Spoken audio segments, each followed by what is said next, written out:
تاریخ میں کئی بڑے سوالات ہیں، لیکن کچھ سوال واقعی بہت بڑے ہوتے ہیں، جیسے کہ سلطنت عثمانیہ، ایک ایسی سلطنت جو 600 سال تک قائم رہی، آخر ختم کیسے ہو گئی؟ آج ہم اسی 600 سال پرانے سوال کا جواب ڈھونڈنے کی کوشش کریں گے۔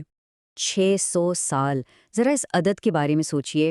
یہ صرف ایک نمبر نہیں ہے، یہ کئی نسلوں کی کہانی ہے، کئی صدیوں کا سفر ہے، لاتعداد بادشاہوں کی داستان ہے۔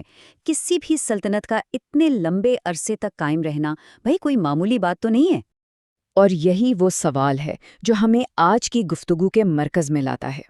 آخر ایسا کیا ہو گیا کہ 600 سالوں تک دنیا کے اتنے بڑے حصے پر حکومت کرنے والی طاقت یوں بکھر کر رہ گئی؟ یہ واقعی تاریخ کی سب سے بڑی پہیریوں میں سے ایک ہے۔ تو آج ہم اس سوال کا جواب ایک بہت ہی دلچسپ طریقے سے کھوجیں گے۔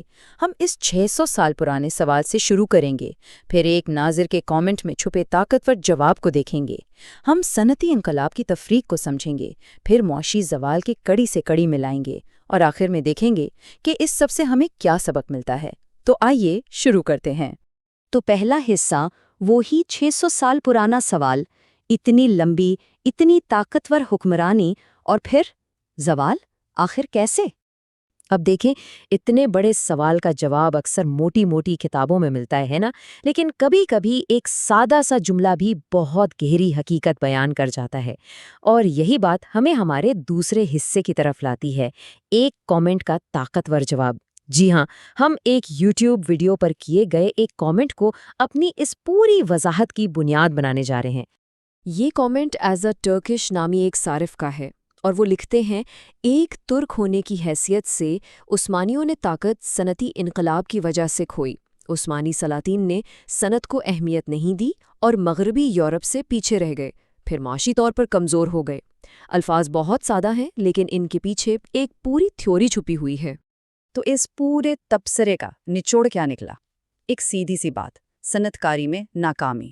یہی وہ مرکزی خیال ہے جسے ہم اب گہرائی سے دیکھیں گے کہ کس طرح ٹیکنالوجی کو وقت پر نہ اپنانا ایک عظیم سلطنت کے زوال کی وجہ بنا۔ تو اب آتے ہیں تیسرے حصے پر، صنعتی انقلاب کی تفریق۔ آئیے ذرا دیکھتے ہیں کہ جب دنیا کی دو بڑی طاقتوں نے الگ الگ راستے چنے تو پھر ہوا کیا۔ لیکن ایک منٹ، پہلے یہ سمجھ لیں کہ یہ صنعتی انقلاب تھا کیا؟ آسان لفظوں میں یہ پیداوار کے نئے طریقوں کا دور تھا۔ سوچیں، بھاپ کے انجن، بڑی بڑی فیکٹریاں، نئی مشینیں، اس ایک چیز نے ملکوں کو بے پناہ معاشی اور تکنیکی طاقت دے دی۔ اب ذرا اس فرق کو دیکھیں، یہ بہت واضح ہے۔ ایک طرف مغربی یورپ تھا جس نے صنعت کو خوشامدد کہا اور معاشی طور پر مضبوط سے مضبوط تر ہوتا چلا گیا، اور دوسری طرف سلطنت عثمانیہ۔ اس کامنٹ کے مطابق انہوں نے صنعت کو ترجیح نہیں دی اور ٹیکنیکلی طور پر پیچھے رہنا شروع ہو گئے، اور بس یہیں سے معاشی زوال کا سفر شروع ہوا۔ چوتھا حصہ، معاشی زوال کا سلسلہ۔ اب دیکھتے ہیں کہ یہ ساری کڑیاں ایک دوسرے سے جڑتی کیسے ہیں۔ یہ بالکل ایک زنجیر کی طرح ہے۔ پہلی کڑی، صنعتی انقلاب کو نظر انداز کرنا۔ اس کا نتیجہ کیا نکلا؟ دوسری کڑی، مغربی یورپ سے تکنیکی اور معاشی طور پر پیچھے رہ جانا۔ اس کے بعد تیسری کڑی، معاشی طور پر کمزور ہو جانا۔ اور جب کوئی سلطنت معاشی طور پر کمزور ہوتی ہے تو وہ سیدھا چوتھی کڑی تک پہنچ جاتی ہے، یعنی زوال کے دہانے پر کھڑا ہونا۔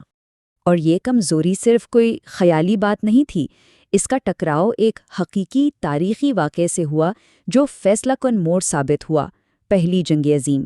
جس ویڈیو پر یہ کامنٹ کیا گیا تھا اس میں بھی ورلڈ وار 1 کا ہیش ٹیگ تھا، جو اسی طرف اشارہ کرتا ہے کہ سلطنت کی یہ اندرونی کمزوری اسے ایک اتنے بڑے عالمی تصادم کے لیے بالکل تیار نہیں رہنے دے سکی۔ تو اس ساری کہانی سے آج ہم کیا سیکھ سکتے ہیں؟ یہ ہمیں اپنے آخری حصے کی طرف لاتا ہے، مطابقت کا سبق۔ اس پورے تجزیے سے چند اہم باتیں سامنے آتی ہیں۔ پہلی، ٹیکنالوجی کی تبدیلی دنیا میں طاقت کا توازن بدل کر رکھ دیتی ہے۔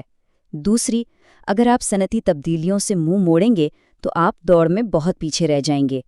تیسری، معاشی کمزوری صدیوں پرانی مضبوطی کی بنیادیں بھی ہلا سکتی ہے۔ اور سب سے اہم سبق، لمبی بقا کے لیے وقت کے ساتھ خود کو بدلنا یعنی مطابقت پیدا کرنا انتہائی ضروری ہے۔ اور یہ سب ہمیں ایک آخری اور شاید سب سے اہم سوال پر چھوڑ جاتا ہے۔ آج کے دور میں جہاں آرٹیفیشل انٹیلیجنس اور ٹیکنالوجی بجلی کی رفتار سے بدل رہی ہے، آج کا صنعتی انقلاب کیا ہے؟ اور اس سے بھی بڑا سوال، کون اسے اپنا رہا ہے اور کون پیچھے رہ جانے کا خطرہ موڑ لے رہا ہے؟